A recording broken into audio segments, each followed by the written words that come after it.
Dans les archives les plus secrètes du Vatican, cachées derrière des manuscrits que seuls les initiés peuvent consulter, se trouve une prophétie vieille de 1400 ans qui parle d'un homme qui ne sera ni prophète ni savant, mais dont les mains construiront le nouveau monde.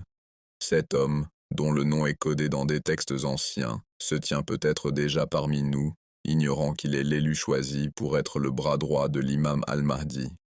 Son identité va vous surprendre, et son histoire va changer à jamais votre vision de la fin des temps. Ce qui rend cette prophétie particulièrement troublante, c'est qu'elle décrit, avec une précision chirurgicale, les événements actuels que nous vivons tous, et que chaque crise mondiale que nous traversons n'est en réalité qu'une pièce du puzzle divin préparant l'arrivée de cet homme extraordinaire. Les manuscrits anciens, soigneusement préservés dans les bibliothèques d'Istanbul, du Caire et même dans des collections privées en Occident, décrivent le second témoin avec des détails qui donnent le frisson. Contrairement au premier témoin dont le rôle était principalement spirituel, le second témoin sera un homme d'action, un bâtisseur, un organisateur. Il possédera des compétences pratiques exceptionnelles, peut-être en politique, en économie, en technologie ou en organisation sociale, qui seront cruciales pour établir le nouveau système de justice mondiale. Sa particularité la plus frappante sera sa capacité à traduire la vision spirituelle du Mahdi en structures concrètes et fonctionnelles. Les textes anciens parlent de mains qui bâtiront sur les ruines de l'ancien monde et d'un cœur qui unira ce qui était divisé. Mais qui est vraiment cet homme? Les prophéties gardent délibérément son identité secrète. Et pour cause, si son nom était connu, les forces de l'oppression tenteraient de l'éliminer avant même qu'il ne commence sa mission. Ce que nous savons, c'est qu'il grandira dans l'ombre, ignorant sa destinée jusqu'au moment choisi par la sagesse divine. Il mènera une vie apparemment ordinaire, développant inconsciemment les compétences dont il aura besoin plus tard. Peut-être est-il actuellement ingénieur, travaillant sur des technologies qui serviront de fondement au nouveau système énergétique propre. Peut-être est-il économiste, développant des modèles qui deviendront la base de l'économie équitable de demain. Ou peut-être est-il diplomate, apprenant l'art de réconcilier les nations en conflit. Sa préparation spirituelle, bien que moins visible que celle du premier témoin, n'en sera pas moins intense.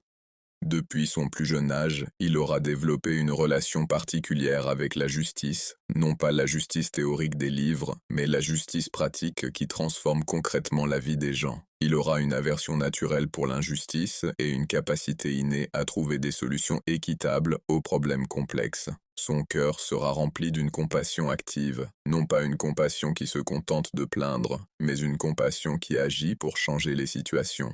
Le moment de sa révélation à lui-même sera aussi dramatique que discret. Contrairement au premier témoin dont la reconnaissance sera instantanée et émotionnelle, la prise de conscience du second témoin sera progressive et pratique. Il commencera par remarquer des coïncidences étranges dans sa vie, des opportunités qui se présentent au moment précis où il en a besoin, des personnes qui apparaissent dans son parcours avec des informations cruciales, des rêves qui lui apportent des solutions à des problèmes complexes. Peu à peu, il comprendra qu'une force supérieure guide ses pas, mais il ignorera encore la nature exacte de sa mission. Puis viendra le jour où le Mahdi entrera dans sa vie. Cette rencontre ne se produira probablement pas dans un lieu sain, mais peut-être dans un bureau, un laboratoire ou sur un chantier, un lieu en rapport avec le travail pratique du second témoin. Le Mahdi s'adressera à lui non pas avec des paroles mystiques, mais avec un plan concret, une vision pratique de la transformation mondiale. Et c'est à ce moment que le second témoin reconnaîtra, non pas avec l'émotion du cœur comme le premier témoin, mais avec la certitude de l'esprit qu'il se tient devant celui qu'il était destiné à servir. La mission qui lui sera confiée sera colossale. Il devra superviser la transition entre l'ancien système mondial basé sur l'exploitation et l'injustice vers le nouveau système fondé sur l'équité et la compassion. Cela impliquera de restructurer l'économie globale, réformer les systèmes politiques, développer de nouvelles technologies propres et établir des réseaux de distribution équitables. Chaque compétence qu'il aura développée tout au long de sa vie, chaque expérience qu'il aura accumulée, trouvera soudain son sens dans ce plan divin. Mais le chemin ne sera pas facile. Les forces de l'ancien monde résisteront farouchement à ces changements. Le second témoin devra faire face à l'opposition des puissants, au scepticisme des masses et même au doute de ses proches. Ce sera son courage pratique, sa persévérance concrète et sa foi en l'issue finale qui lui permettront de surmonter ces obstacles. Pendant ce temps, à l'échelle mondiale, les événements continueront de se précipiter. Les crises économiques, les catastrophes naturelles, les conflits géopolitiques, toutes ces épreuves que l'humanité traverse actuellement préparent en réalité le terrain pour son travail. Chaque effondrement de l'ancien système crée un espace pour le nouveau. Chaque prise de conscience des injustices existantes rend les cœurs plus réceptifs au changement. Le second témoin arrivera donc au moment où le monde sera à la fois désespéré et prêt pour la transformation. Sa première action concrète, une fois sa mission comprise, sera probablement modeste mais symbolique. Peut-être s'agira-t-il de réunir une petite équipe de spécialistes partageant sa vision. Peut-être s'agira-t-il de lancer un projet pilote dans une communauté spécifique qui servira de modèle pour le changement global. Peut-être s'agira-t-il d'établir les premiers contacts avec des leaders mondiaux ouverts au changement. Ce qui est certain, c'est que son travail commencera dans l'ombre, gagnant progressivement en ampleur et en visibilité. Alors que le premier témoin apportera la légitimité spirituelle, le second témoin apportera la faisabilité pratique.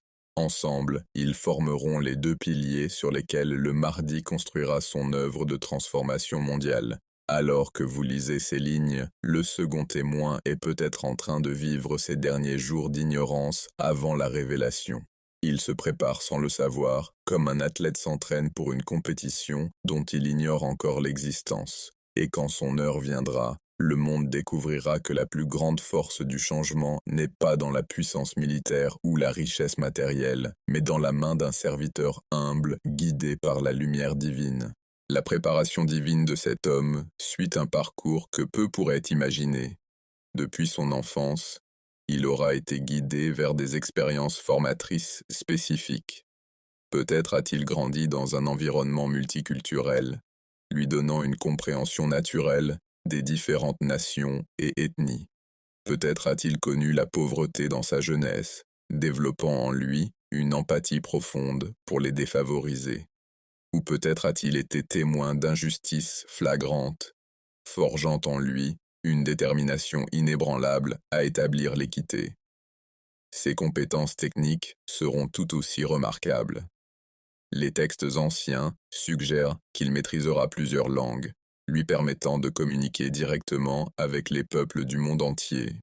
Il aura une compréhension exceptionnelle des systèmes complexes, qu'ils soient économiques, technologiques ou sociaux.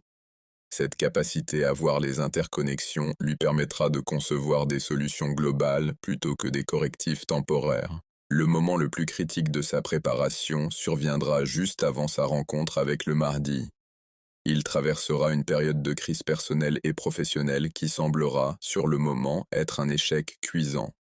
Peut-être perdra-t-il son emploi, verra-t-il un projet important s'effondrer, ou traversera-t-il une remise en question profonde de sa vie. Mais cette épreuve apparente sera en réalité la dernière étape de sa purification, le processus qui le détachera complètement de l'ancien monde pour le préparer à sa mission divine. Quand le Mahdi lui apparaîtra, ce ne sera pas dans une vision spectaculaire, mais dans une rencontre qui semblera presque banale. Peut-être se rencontreront-ils lors d'une conférence internationale, ou dans le cadre d'un projet humanitaire, ou même par l'intermédiaire d'un ami commun. La reconnaissance sera mutuelle, mais subtile, un échange de regards qui transportera une compréhension bien au-delà des mots. La première conversation entre eux portera sur des sujets pratiques. Comment réorganiser les systèmes éducatifs, comment transformer les économies de guerre en économies de paix, comment utiliser la technologie pour servir l'humanité plutôt que la servir. Le second témoin sera frappé par la clarté et la praticité de la vision du mardi, et le mardi sera impressionné par la capacité du second témoin à traduire cette vision en plan d'action concret. Leur alliance sera scellée non pas par un serment solennel, mais par un engagement silencieux à travailler ensemble pour le bien de l'humanité.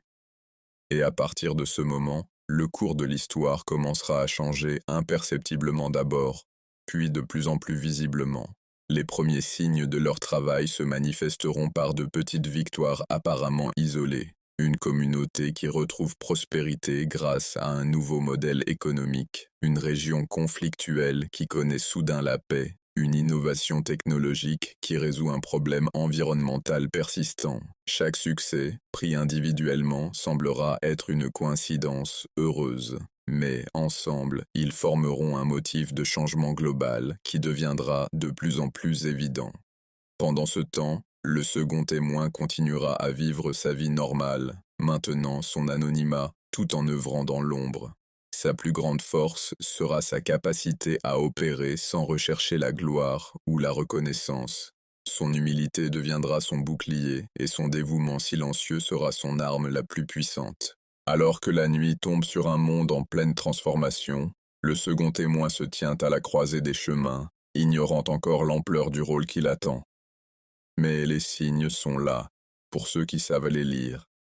Et bientôt, très bientôt, le monde entier connaîtra son nom et reconnaîtra la main divine qui l'a guidé depuis le commencement. Le jour où tout a changé pour le second témoin commença comme un jour ordinaire, sans aucun signe avant-coureur du bouleversement qui allait transformer sa vie à jamais.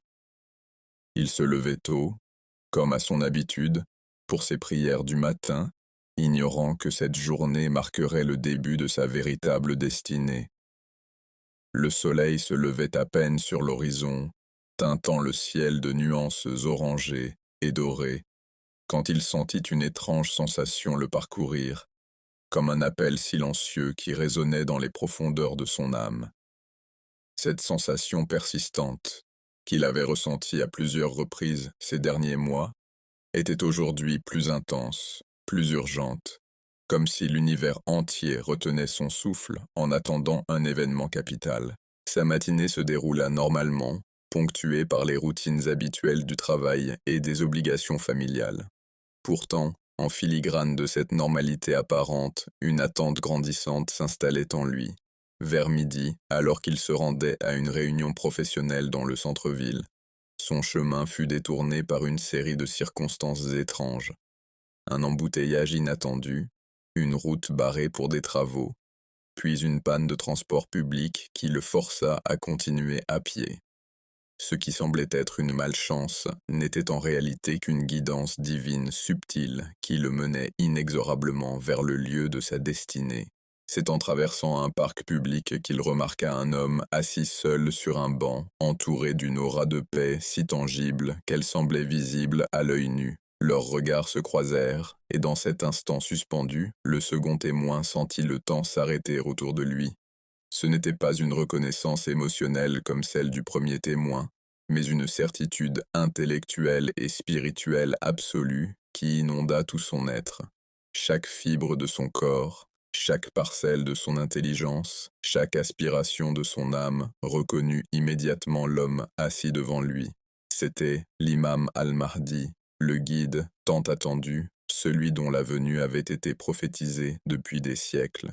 Le mardi lui fit signe de s'asseoir, et leur conversation commença par des sujets apparemment ordinaires, les défis du monde moderne, les crises économiques, les problèmes environnementaux. Mais rapidement, la discussion évolua vers des solutions concrètes, des plans détaillés, des visions pratiques pour transformer la société humaine. Le second témoin fut stupéfait par la profondeur de compréhension du mardi, par sa maîtrise des systèmes complexes qui régissent le monde, et par sa vision claire et réalisable d'un avenir meilleur. Tu as été préparé pour cette mission depuis ta naissance, expliqua le mardi, son regard pénétrant semblant voir à travers le temps et l'espace. Chaque expérience de ta vie, chaque compétence acquise, chaque épreuve surmontée t'a conduit à ce moment précis. Maintenant, Le monde a besoin de tes mains pour bâtir, de ton esprit pour organiser, et de ton cœur pour guider. La mission qui lui fut confiée était à la fois immense et spécifique. Il devait créer les structures pratiques qui soutiendraient la transformation mondiale, un nouveau système économique basé sur le partage équitable des ressources, un modèle éducatif qui développerait à la fois l'intelligence et la spiritualité, un réseau de gouvernance qui combinerait sagesse traditionnelle et innovation moderne. Chaque aspect de sa mission était soigneusement adapté aux compétences qu'il avait développées tout au long de sa vie, comme si un planificateur divin avait orchestré chaque détail de son existence en vue de ce moment. Les premiers jours suivant cette rencontre furent marqués par un flot continu d'inspiration et de compréhension nouvelle. Le second témoin commença à voir les problèmes mondiaux sous un angle complètement différent, non pas comme des crises insurmontables, mais comme des opportunités de transformation. L'effondrement économique n'était plus une catastrophe, mais une chance de rebâtir sur des bases plus justes. Les conflits géopolitiques n'étaient plus des impasses, mais des occasions de créer de nouvelles alliances. Les désastres environnementaux n'étaient plus des sentences, mais des appels à développer une harmonie nouvelle avec la nature. Sa première action concrète fut de réunir une petite équipe de spécialistes partageant sa vision, non pas des personnalités publiques ou des leaders reconnus, mais des experts compétents et humbles qui cherchaient sincèrement à servir l'humanité. Ensemble, ils commencèrent à développer des prototypes des nouveaux systèmes qui remplaceraient progressivement les structures défaillantes de l'ancien monde. Leurs travaux, bien que modestes au début, produisirent des résultats si prometteurs qu'ils attirèrent rapidement l'attention de ceux qui cherchaient des solutions véritables aux crises contemporaines. Le second témoin découvrit que sa mission impliquait bien plus que la simple application de solutions techniques.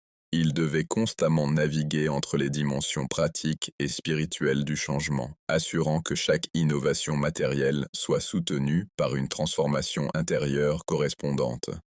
L'établissement d'un nouveau système économique, par exemple, nécessitait non seulement une refonte des mécanismes de distribution des richesses, mais aussi une évolution des mentalités concernant la propriété, le partage et la responsabilité collective.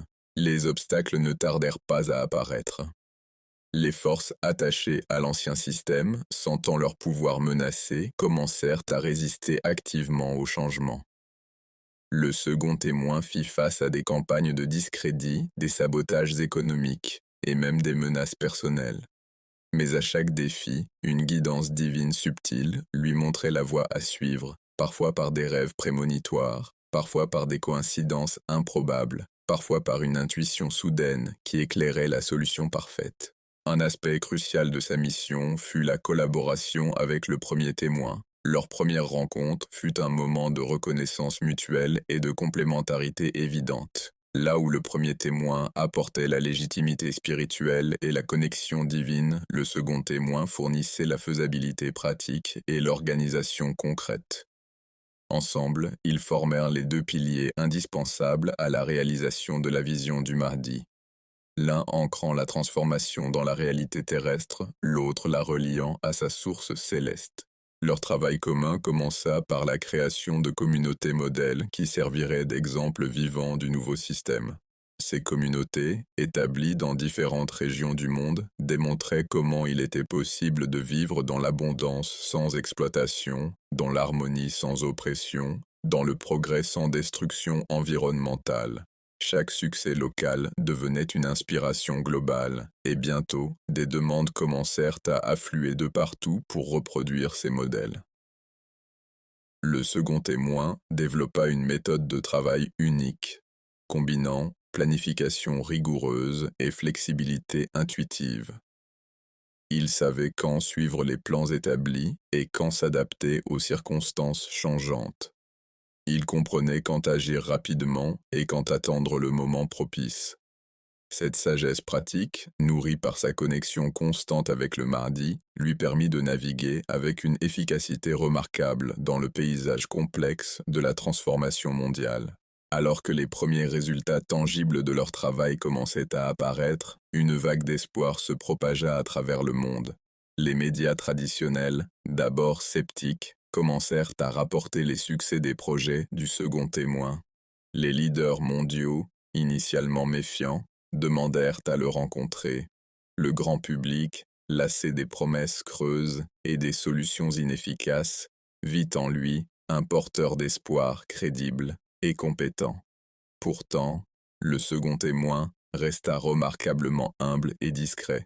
Il refusa les honneurs et la célébrité, insistant toujours pour que l'attention soit portée sur le message plutôt que sur le messager. Sa vie personnelle devint un modèle de simplicité et de service, démontrant par l'exemple que la véritable puissance réside dans l'humilité et que la vraie richesse se trouve dans le don de soi. Les mois passèrent, et le travail du second témoin s'étendit à des domaines de plus en plus variés: santé, éducation, énergie, agriculture, justice sociale. Dans chaque secteur, il appliqua les mêmes principes: équité, durabilité, compassion et efficacité. Les résultats furent si impressionnants que même les plus sceptiques durent reconnaître la validité de son approche. Un tournant décisif survint lorsqu'une crise majeure frappa le système économique mondial. Alors que les anciennes institutions s'effondraient les unes après les autres, les modèles développés par le second témoin démontrèrent une résistance et une stabilité remarquables. Des nations entières commencèrent à adopter ces principes, et une transformation globale, longtemps considérée comme utopique, devint soudainement une possibilité réaliste. Le second témoin comprit alors que sa mission entrait dans une nouvelle phase. La fondation avait été posée, les modèles avaient été testés, et le monde était prêt pour un changement plus profond. Guidé par le Mahdi et soutenu par le premier témoin, il se prépara à la prochaine étape de la grande transformation: l'établissement d'un nouveau ordre mondial basé sur la justice, la compassion et la sagesse. Mais la vérité ultime de cette mission divine, seul Allah le Très-Haut la connaît parfaitement. L'aube se levait sur un monde en pleine métamorphose, et le second témoin se tenait à la fenêtre de son bureau modeste, contemplant la ville qui commençait à s'éveiller. Les lumières scintillantes au loin n'étaient plus seulement des symboles de l'activité humaine, mais des témoignages vivants de la transformation qu'il avait aidé à initier.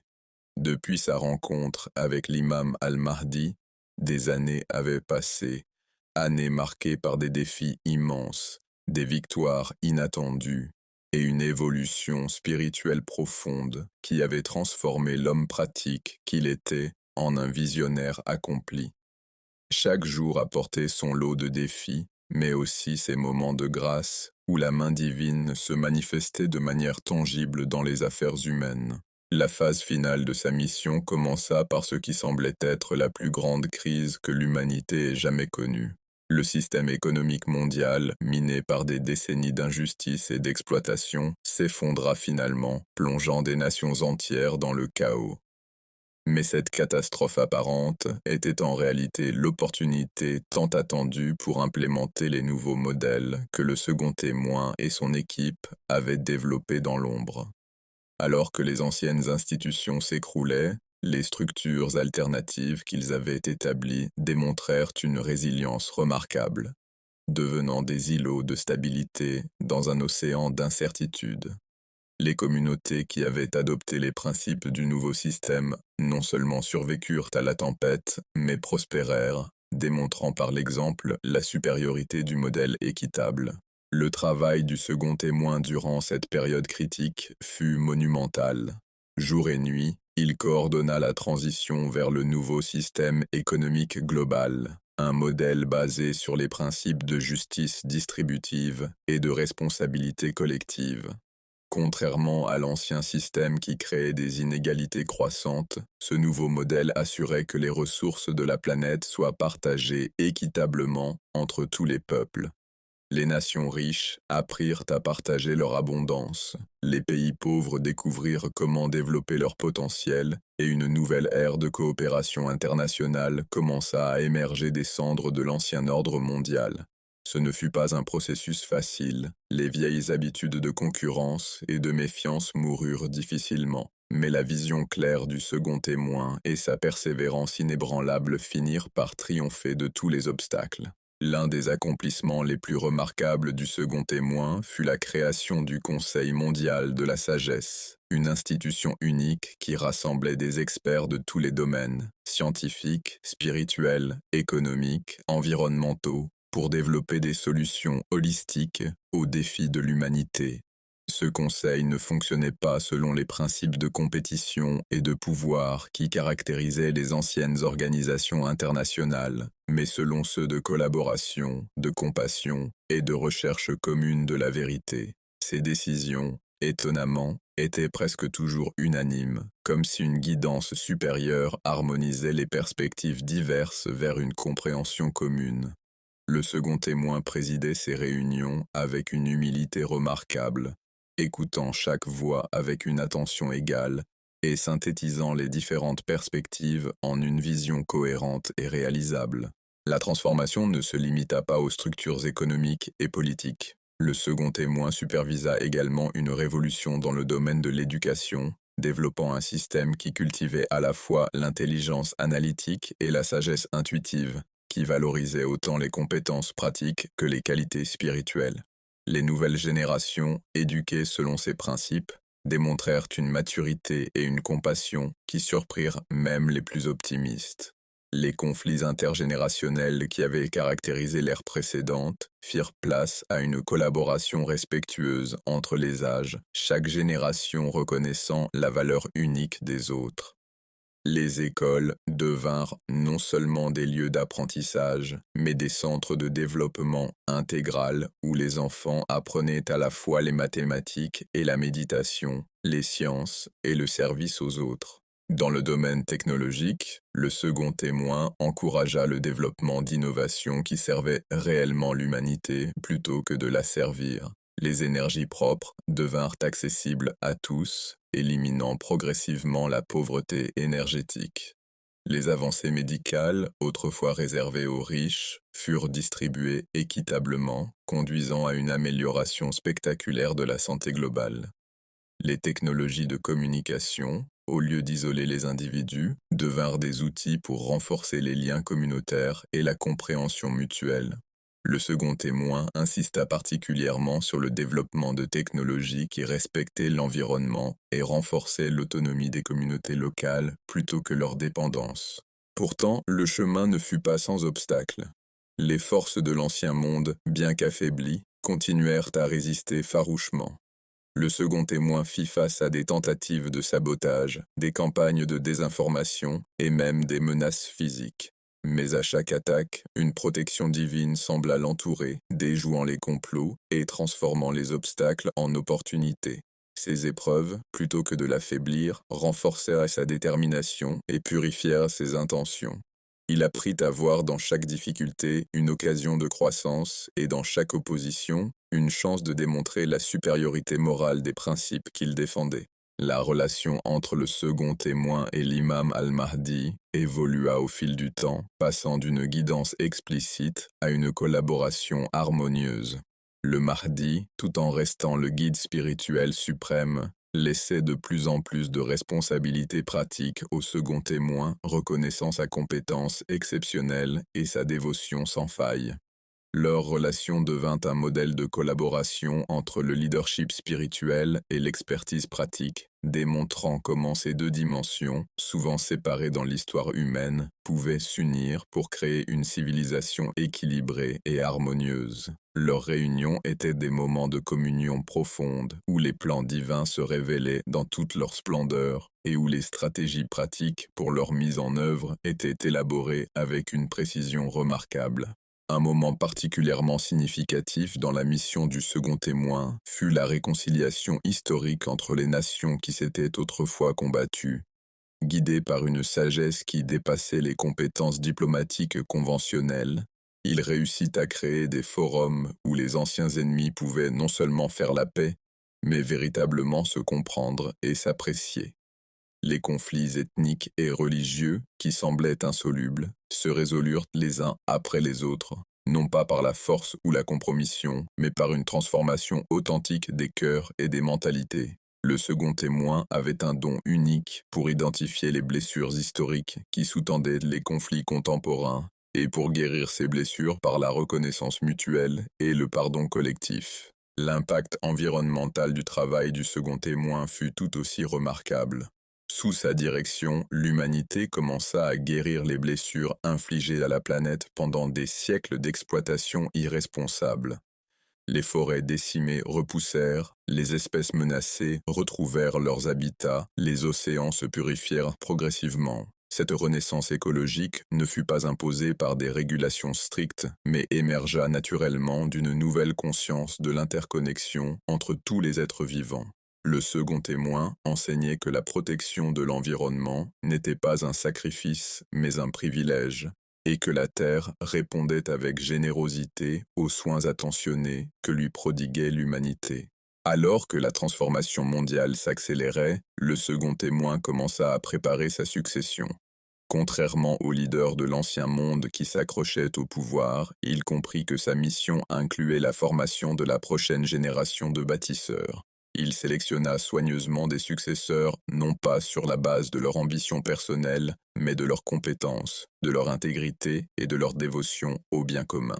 Son humilité dans ce processus fut telle qu'il refusa même que son nom soit attaché aux institutions qu'il avait créées, insistant pour que le mérite revienne à la guidance divine qui avait inspiré tout le travail. Il passa des années à former ses successeurs, partageant non seulement ses connaissances techniques, mais surtout la sagesse spirituelle qu'il avait acquise au cours de sa mission. Les dernières années de la mission active du second témoin furent marquées par une série d'accomplissements qui dépassaient tout ce que l'humanité avait connu auparavant.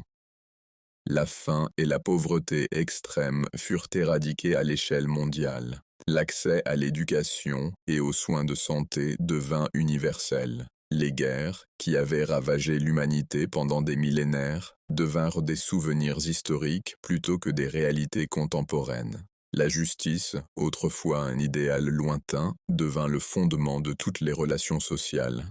Ces accomplissements n'étaient pas le résultat de décrets autoritaires, mais l'aboutissement naturel d'une transformation profonde des consciences individuelles et collectives. Pourtant, le plus grand accomplissement du second témoin ne fut peut-être pas ces transformations extérieures spectaculaires, mais l'évolution intérieure qu'il incarna et inspira chez les autres. Son passage d'un expert compétent mais ordinaire à un sage visionnaire démontra la potentialité divine présente en chaque être humain. Sa vie devint une preuve vivante que lorsque les compétences pratiques sont mises au service d'une vision spirituelle authentique, des miracles peuvent se produire dans le monde matériel. Il enseignait que la véritable transformation commence toujours par le cœur individuel et se propage ensuite à la société entière. Quand vint le temps pour le second témoin de passer le flambeau, une cérémonie simple mais profonde fut organisée. Des représentants de toutes les nations, de toutes les cultures, de toutes les spiritualités se rassemblèrent pour honorer non pas sa personne, mais le principe qu'il incarnait. La possibilité pour l'humanité de collaborer consciemment avec le plan divin pour la création. Son discours d'adieu fut bref, mais mémorable. Je n'ai été qu'un instrument entre les mains du Créateur. Le véritable architecte de cette transformation n'est pas un homme, mais la sagesse éternelle qui guide toute création vers son accomplissement. Ce qui a été accompli n'est pas mon œuvre, mais celle de tous ceux qui ont ouvert leur cœur à l'amour et leurs mains au service. La retraite du second témoin ne signifia pas la fin de son influence. Il continua à servir comme conseiller et guide, partageant la sagesse accumulée durant des années de service intense. Sa modeste demeure devint un lieu de pèlerinage pour ceux qui cherchaient à comprendre les secrets de la transformation personnelle et sociale.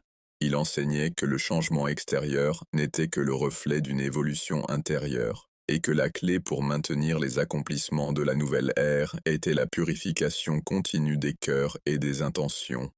Ses écrits de cette période, remplis d'une sagesse profonde et pratique, devinrent des guides pour les générations futures. Quand son heure finale arriva, ce fut dans la paix la plus profonde. Entouré de ceux qu'il avait aimés et servis, il regarda une dernière fois le monde qu'il avait aidé à transformer. Ses derniers mots furent un remerciement pour le privilège d'avoir participé au plan divin. Sa mort ne fut pas pleurée comme une tragédie, mais célébrée comme l'achèvement d'une mission parfaitement accompli.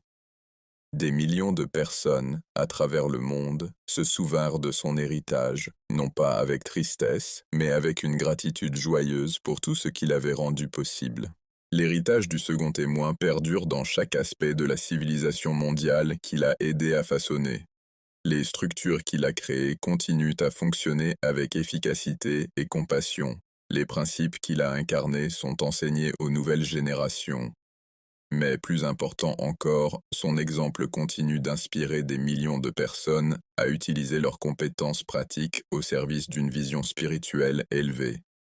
Dans chaque projet communautaire, dans chaque innovation au service du bien commun, dans chaque acte de compassion concrète, l'esprit de sa mission continue de vivre et de se propager. Aujourd'hui, quand nous contemplons un monde où la justice n'est plus une utopie, mais une réalité, où la paix n'est plus un rêve, mais un fondement, où la prospérité n'est plus le privilège de quelques-uns, mais le droit de tous, nous nous souvenons de l'homme qui, avec des mains pratiques et un cœur pur, a aidé à bâtir cette réalité nouvelle. Son nom peut être oublié par l'histoire, mais son œuvre demeure dans chaque cœur ouvert à la transformation et dans chaque main prête à servir. La plus grande leçon de sa vie est peut-être que le changement mondial commence par la transformation individuelle et que chacun de nous, quelles que soient nos compétences, peut devenir un instrument de la volonté divine pour apporter plus de lumière dans ce monde. Mais la vérité ultime de cet accomplissement historique, seul Allah le Très-Haut la connaît parfaitement.